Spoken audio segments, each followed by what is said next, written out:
দেখো বন্ধুরা, তারপর ওরে বাবা, আমার দেখতে তো কি সুন্দর লাগছে। কে সাজিয়ে দিয়েছে? কে সাইছে বলো?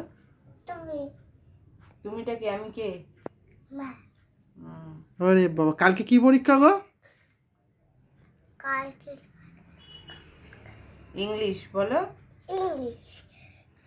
ঠিক করে পড়ো। আর তুমি আমাকে পড়তে বসালে এগুলো কে গুছাবার নিয়ে করবে? কে গুছাবে? তুমি গোছাবে। তাই? হ্যাঁ, সব কিছু করবো আমি, পড়াবো আমি, রান্না করবো আমি, ছোটো বাচ্চাকে দেখবো আমি। তুমি শুধু বাড়ি থেকে গাড়ি চালিয়ে আসবে, ব্যাস হয়ে গেল।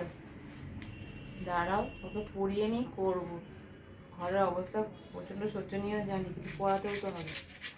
তুমি তো করবে না সেটা, আমাকে করতে হবে। আমি করে নিই, তারপর ওকে পড়াবো, তাই না? এখন আপাতত কার কাছে ইংলিশ পরীক্ষা, তার প্রিপারেশন চলে। মোটামুটি প্রিপারেশন ভালো হয়েই রয়েছে, কারণ বিশ্বজিৎ আগের থেকে পড়িয়েছে, এই করেছে, দুজন মিলেই পড়িয়েছি।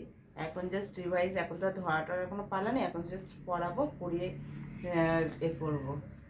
আর এই যে একে দেখো, দিন দিন পড়তে পড়তে বসতে ভালো লাগে না, অথচ ঘর থেকে কি বোম নিয়ে গেল? আচার বোম নিয়ে কি আমাদের কলতলায় গিয়ে ফাটিয়ে এসছে। বলে নাকি বোম ফাটালে নাকি মন ভালো হয়। কাল থেকে ঠান্ডা লেগে গেছে, কতবার মালিশ হয়েছে, কত কিছু ট্রিটমেন্ট হয়েছে, পড়তে বসতে ভালো লাগছে না, এ করতে ভালো লাগছে না, গিয়ে বোম ফাটিয়ে এলো, ওর মনটা ভালো হয়ে গেছে। তো এখন পড়িয়ে নিই, তারপর পরে হচ্ছে।